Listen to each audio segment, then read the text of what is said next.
Golden beams filtered across velvet drapes as music drifted from the vintage stereo tucked beneath our walnut bookshelf. Crystal glasses clinked. Friends laughed. His laughter rang loudest. My eyes studied him, broad shoulders beneath a navy blazer, dimple flashing each time his lips curled. Michael. My husband. The man I adored. Tonight marked his 38th birthday, and I'd planned it meticulously. From the caviar-topped hors d'oeuvres to the imported Bordeaux, every detail whispered of elegance, affection, devotion. Guests shimmered in silk and linen, swirling through candlelight and string quartet melodies. Compliments danced around me like confetti. "You're such a lucky couple," they kept saying. "What a match! What love!" I smiled politely, sipping slowly, feigning warmth I didn't feel. Something already felt off. Maybe it was the way his fingers lingered around the waist of our mutual friend, Daniela. Maybe it was how he kept checking his phone beneath the table. Or maybe, I'd grown too sensitive lately, inventing storms within sunset. When the hour struck 10, he stood. Silverware tapped against his glass. Conversations softened. Eyes turned toward him. His voice, smooth and confident, filled the air. "First of all," he began, chuckling, "thank you, everyone. Birthdays, after 30, are more about denying age than celebrating it, right?" Laughter. Mine included. "I won't pretend I don't love the attention tonight, but I especially want to acknowledge someone who's made all this possible." His gaze found mine. A stillness wrapped around my chest. "My wife, Claire." More applause. He raised his drink. "Claire's been with me through thick and thin. Through hangovers and heartbreaks. Through failed businesses and success stories. She's steady. She's patient. She's kind." My cheeks flushed. I mouthed, "I love you." He nodded, but didn't echo the words. Then he continued. "And you know." He paused, grin widening. "I remember telling my best man at our wedding, I think I'm settling, man. But she's solid. That's gotta count for something." Laughter exploded across the room. Not mine. Some clutched their sides, assuming he was joking. Others shot glances toward me, expressions tinged with awkward pity. I felt a chill creep beneath my skin, crawl up my spine, settle at the base of my skull. I smiled. A mechanical reflex. He laughed too. Hey, don't look at me like that. I mean, look at her. Gorgeous. Smarter than me, for sure. But we all settle a little, don't we? That word again. Settle. He kissed my cheek quickly, dismissively, and raised his glass. To good choices. And to accepting the ones we've made. Glasses clinked. I didn't move. Later, I wandered into the kitchen, pretending to tidy while my thoughts swirled. The hum of the dishwasher became a lullaby for rage. I clutched a champagne flute, replaying his words. I'm settling, man. Was I a compromise? A consolation prize? From the doorway, a soft voice interrupted. That was harsh. I turned. Daniela stood there, arms crossed, an apologetic tilt to her head. I think he thought it was funny, I said, my tone even, my face unreadable. She hesitated. Do you think it's true? A beat. I think, I replied carefully, he believes it is. Guests trickled out past midnight. Michael collapsed on the couch, tie loose, cheeks flushed. Hell of a night, huh? I sat beside him. That joke. He shrugged. Come on. You know I didn't mean it like that. Then how did you mean it? He laughed again, too loud, too fast.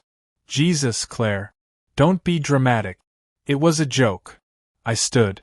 Do you think you settled? Silence. A long, long pause. He met my gaze. I think I chose someone safe. Someone dependable. Not passionate?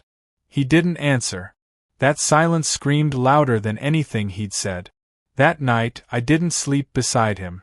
I lay in our guest room, watching moonlight paint ghost shapes on the ceiling. My thoughts wandered to our early days, how he chased me across London streets during rainy nights, how we danced barefoot in the kitchen, how he once wept when I read him my poetry. Had that man disappeared? Or had I simply imagined him? The next morning, he acted like nothing happened. Coffee brewed. Morning paper rustled. He kissed my forehead absently. "You good?" he asked. "Perfect," I lied. That week, I noticed things I'd ignored before. His late-night text. The faint scent of perfume on his collar that wasn't mine. How his phone stayed face down during dinner. How he smiled when reading messages he wouldn't share. I didn't ask questions. Not yet. But something inside me had shifted. A part of me, something buried, dangerous, electric, was waking. Thursday brought sunlight and an art exhibit. I wandered alone, needing space. My phone buzzed with a message from Michael, working late again. "Sorry, babe." I stared at it, then turned it face down. Inside the gallery, colors exploded across massive canvases, wild reds, aching blues, yearning strokes. One piece stopped me. A woman with fire for hair, lips parted, neck exposed. Her gaze followed me. Daring. Demanding. Desperate to be seen. I painted that. A voice beside me. Deep. Smooth. Unknown. I turned. A man stood there. Tall. Tousled dark hair. Paint-smeared jeans. Eyes like storms. Gray, fierce, impossible to look away from. "You?" I asked. He nodded. "Elias. Claire." We shook hands. His fingers lingered slightly longer than necessary. "You captured something in her," I said, motioning toward the painting. He smiled, slow and crooked. "I try to capture hunger." "And what does she hunger for?" He looked at me then, not just at me but into me. More. Later, he bought me coffee from the vendor outside. We talked beneath cherry blossoms, wind lifting petals like confetti. He asked questions Michael hadn't asked in years. "What makes you feel alive? When did you last cry, really cry? What did you dream of before becoming someone's wife?" Each answer peeled something from me. Layers. Armor. At one point, his hand brushed mine. An innocent touch. It felt anything but. That night, Michael didn't come home. He texted, "Don't wait up. Early meeting tomorrow." I stared at our wedding photo. Us on a beach. Sand in our hair. Joy in our smiles. Was it all just prologue? By midnight, I stood in front of my mirror. Red lipstick replaced chapstick. My neckline dipped lower than usual. I stared at my reflection. I didn't look like his Claire. I looked like someone else. Someone who wanted more. Wind whispered through narrow alleyways as I stood outside the gallery again. I told myself it was just curiosity. Art had always intrigued me, after all. But when Elias appeared from behind a tall canvas, smudged with charcoal and something faintly metallic, I knew I'd returned for more than brushstrokes. He didn't speak right away. Just looked, long, unreadable, like he was drawing me in his mind. "Back already?" he finally asked, voice mellow, amused. I shrugged. I was nearby. He arched an eyebrow. "That true?" "No." "Yes." He offered a coffee. Black, no sugar. He remembered. I took it. We spent hours talking beneath that warm, slanted light in his loft. He shared stories in vivid detail. Childhood in Florence, heartbreak in Berlin, exhibitions in Tokyo. He spoke with his hands, words flowing like rivers. And when he listened, it was with the kind of stillness that made me feel like I mattered. Like I wasn't just a wife. Or a shadow. I told him about my job. Writing editorial pieces for a magazine that had stopped printing actual paper. I told him about my mother, who taught me not to cry in public, and my father, who taught me to never expect much from men. I didn't tell him about Michael. Not yet. The following week blurred. Michael came home late, always distracted. He kissed me hello, but his eyes rarely stayed on mine. When he laughed, it was at something on his phone. Not me. Never me. I asked him once softly, "Is something going on?" He didn't even look up. "What do you mean?" "With us." Now he looked. But only briefly. "You're being dramatic again, Claire." That word. Again. Like every pain I felt was recycled. Irrational. Boring. I stopped asking. Elias messaged me on Friday. Just an image, another painting. A woman wrapped in crimson sheets, eyes closed, hand resting on her own thigh. Hunger, he captioned it. No explanation. No invitation. Still I went. His loft smelled like oil paint, lavender, and danger. He was barefoot in a white shirt smeared with cobalt. The sleeves were rolled. His collar was loose. When I stepped inside, he didn't greet me. Just watched. Eyes traveling from my lips to my hips, then back again. I stood frozen. Every breath felt like fire and frost. I thought about you, he said, voice low. I swallowed. Why? Because you look like someone who's forgotten how much power she holds. Then he walked past me, slowly, intentionally. His shoulder brushed mine. The contact ignited something I'd buried beneath years of politeness, of restraint, of compromise. I turned. Why do you paint women like that? I asked. He stopped. Looked over his shoulder. Like what? Like they want everything. He smiled. Not with his mouth, with his eyes. Because they do. I told myself it was harmless. Emotional stimulation. Artistic connection. I told myself I could control it. Until I couldn't. The night it happened, rain tapped against his windows like an impatient secret.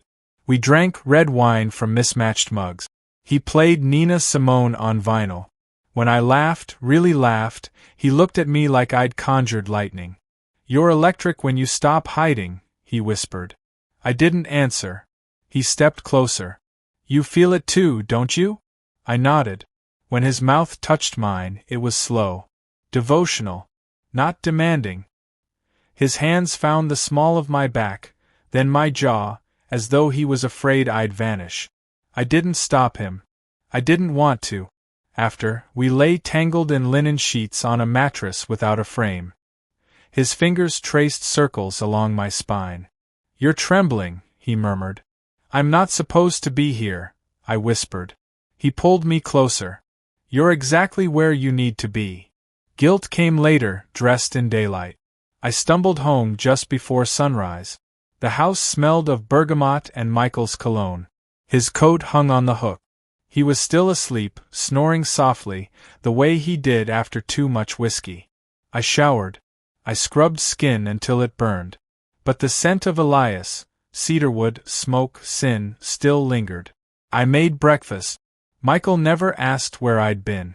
The second time wasn't an accident. I wore a red dress. Not crimson. Not burgundy. Red. Brazen. Reckless.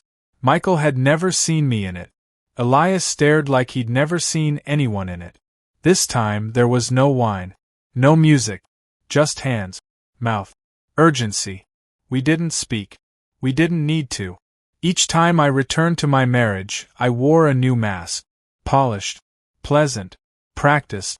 I kissed Michael goodnight, nodded through his monologues about stock markets and broken golf clubs. I laughed at jokes I didn't hear. He never noticed the lipstick smudges I wiped from my collarbone. Or maybe he did. And didn't care. One afternoon, while folding laundry, I found a receipt. Tucked inside his blazer pocket.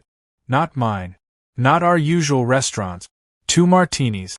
1 dessert. 1 hotel room. I stared at it for a long time. No anger. No pain. Just confirmation. Elias painted me for the first time that week. He asked me to sit by the window, wear nothing but his shirt. He worked in silence for an hour, eyes flicking between canvas and skin. When he was done, he stepped back. I turned toward the painting. I didn't recognize the woman at first. She was radiant. Alive. Bruised with longing, drenched in confidence. Hair tousled. Lips parted. Eyes ablaze. That's not me, I whispered. He came closer. It is. You just haven't seen her in a while. That night, Michael was unusually affectionate. He brought flowers. Tulips, my favorite. He made dinner. Candlelit, clumsy pasta, cheap red sauce. He even put his phone away. After dessert, he took my hands across the table. I've been distracted, he said. I said nothing. I think we should take a trip. Just us. Reconnect. I studied his face. He wasn't lying. He wanted to try. But he'd already failed. We both had. Elias kissed me beneath an autumn tree the following weekend. Leaves fell around us like applause. My fingers curled in his hair. My knees nearly buckled. "Do you still love him?" he asked suddenly. I hesitated. I think I loved who he used to be. And now, I'm not sure he ever really knew who I was. I watched Michael more closely after that. How he laughed at his own joke. How he interrupted me mid-sentence. How he complimented me with words that felt more like obligations than admiration. "You look nice tonight. Dinner was good. Thanks for taking care of that." Everything felt transactional. I was a roommate with benefits, a housekeeper in heels.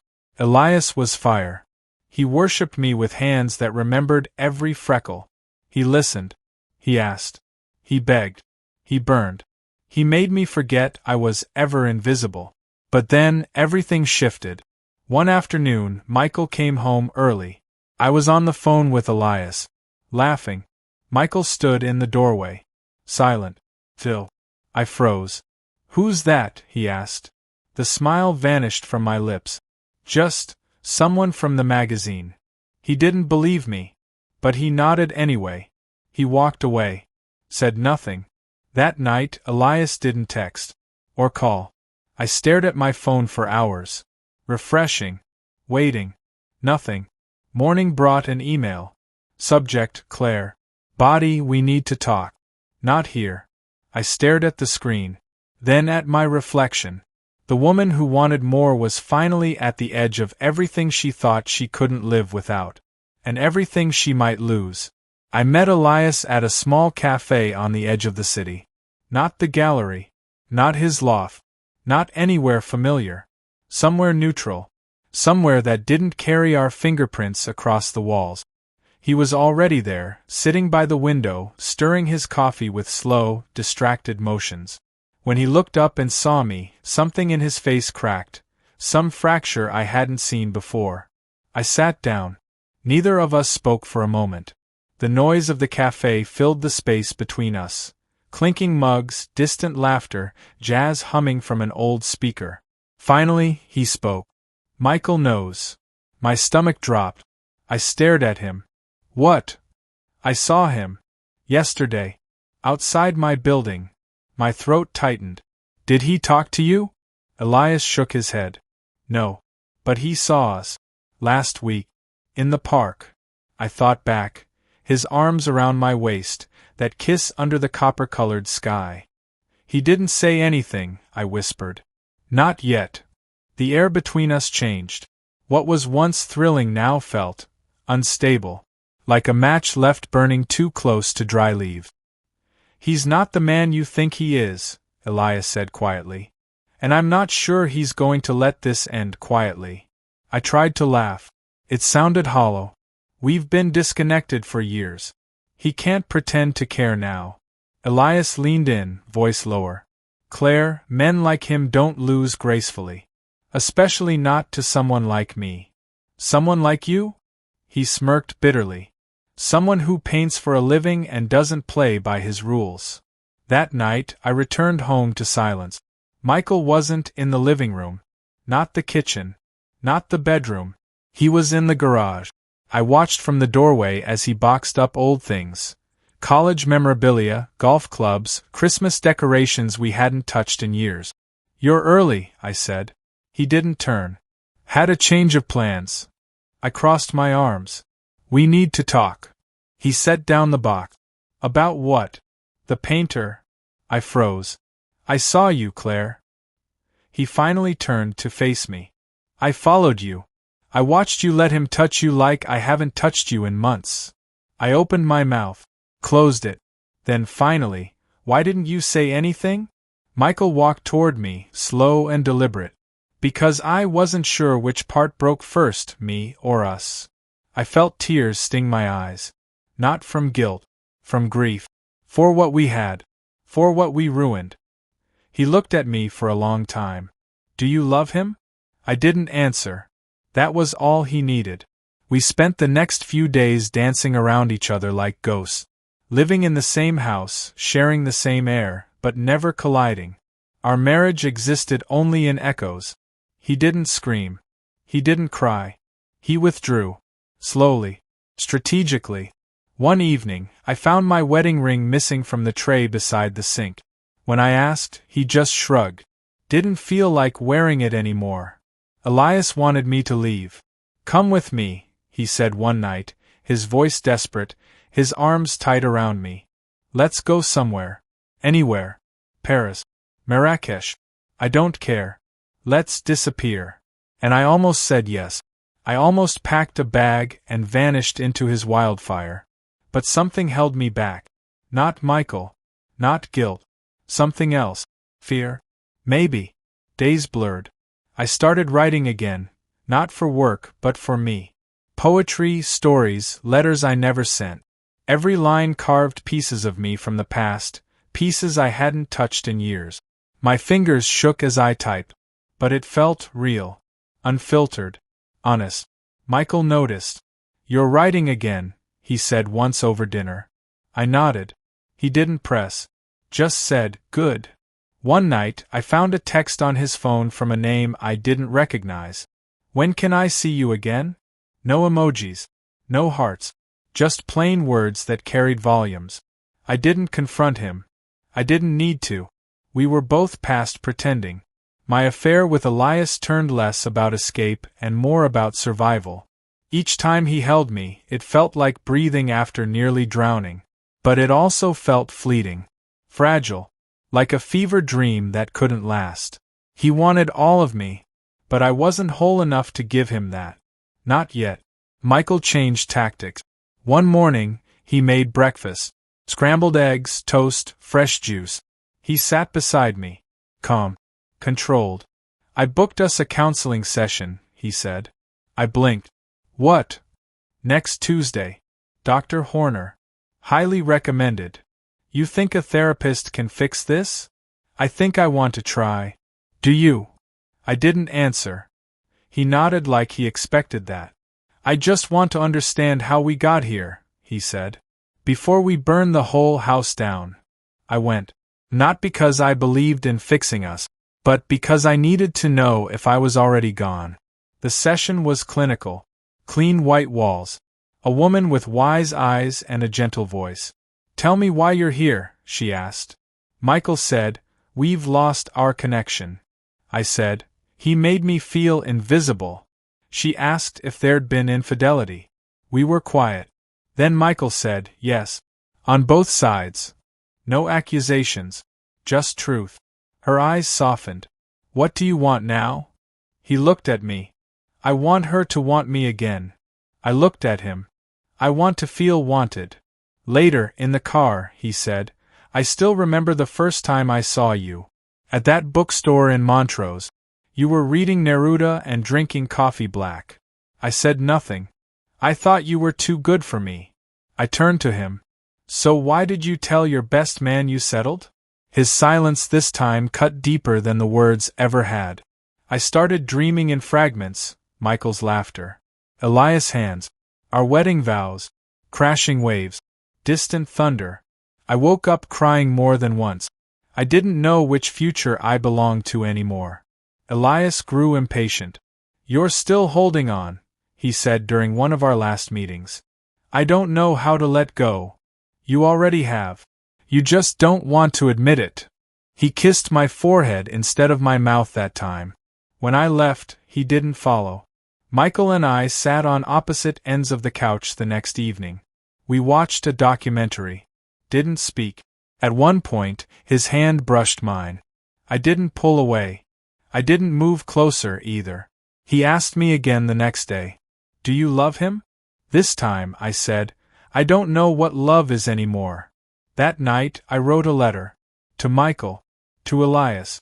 To myself. It read, "I have made mistakes, yes. But I also made myself small for years. I dimmed every flame to keep peace in a house built on silence. I let myself be a placeholder, a steady option, a second best. I wanted to be a wildfire. Instead, I became a lighthouse for ships that never stayed. Now I want something different. Not safety. Not chaos.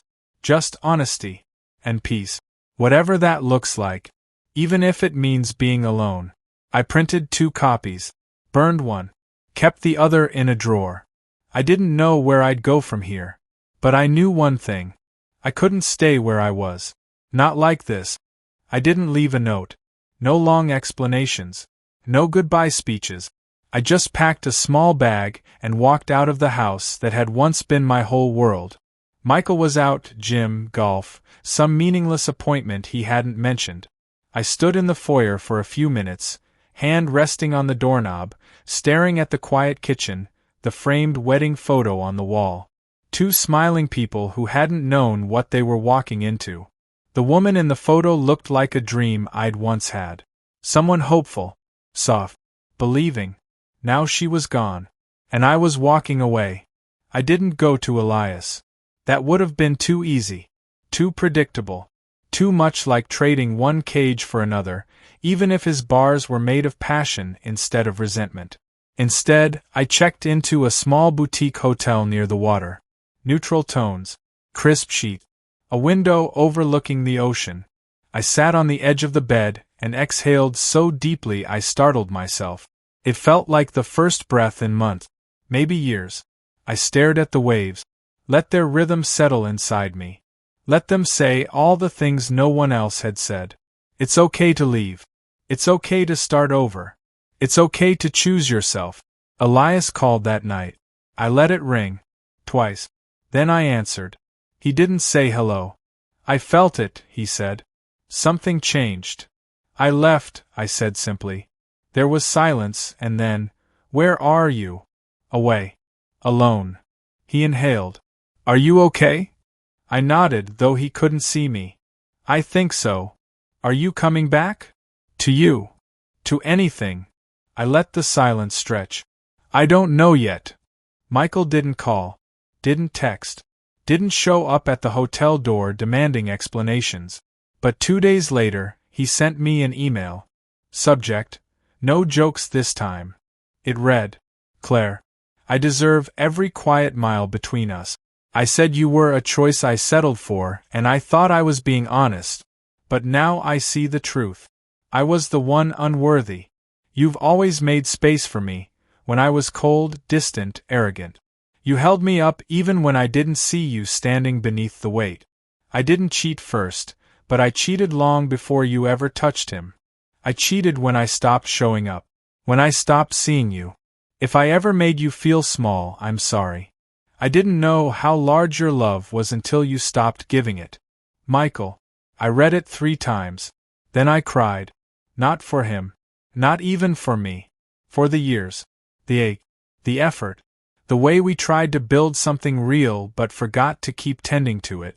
Elias met me at the hotel the next afternoon. I hadn't asked him to come. But when I opened the door and saw him standing there, messy hair, tired eyes, paint still on his hands, I felt a wave of both comfort and uncertainty. He stepped inside. Closed the door behind him. We didn't kiss. He just looked at me for a long time. You're glowing, he said finally. I'm exhausted, I replied. He smiled. That too.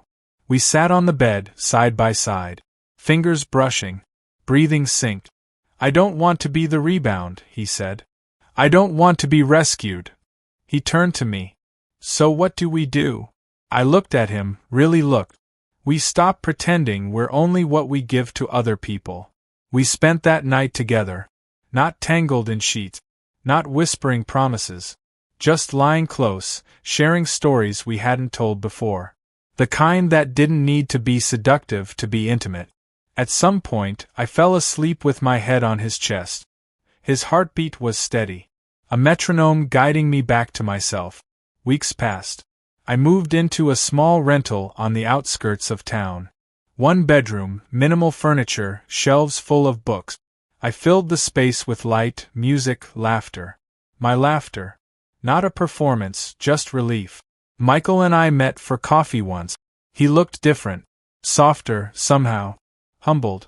I'm seeing someone, he said after a long pause. I nodded. That's good. She reminds me of you, he added. When we first met. I hope you treat her better. He looked down.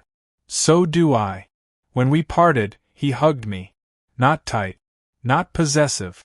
Just real. I'm sorry, he said again. I forgive you, I said. And I meant it.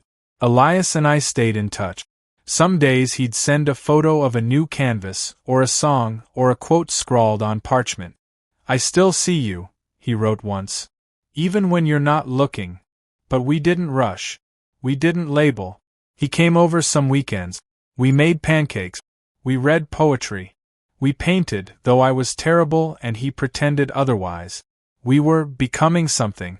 Not perfect. Not bound by fear. Just becoming. One night, I lit candles, poured wine, and played the speech from Michael's birthday party.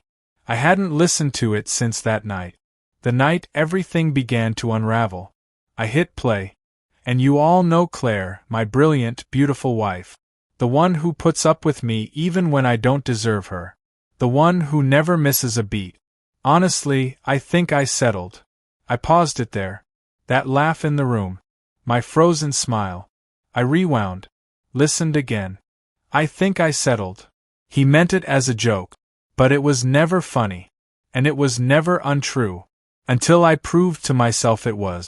Now, I wake up each day with windows open, sun pouring in, the scent of lavender drifting from the linen closet. I don't ask for permission to dream anymore. I don't apologize for wanting more. I don't shrink to make anyone comfortable. I am not a placeholder. I am not a second choice. I am not a settlement. I am a storm. A wildfire. A woman reborn. And that, dear reader, is what it took for me to finally understand. Sometimes, the real betrayal isn't who you cheat with. It's who you abandon when you stop loving yourself. And the most dangerous lies? Are the ones we tell in silence.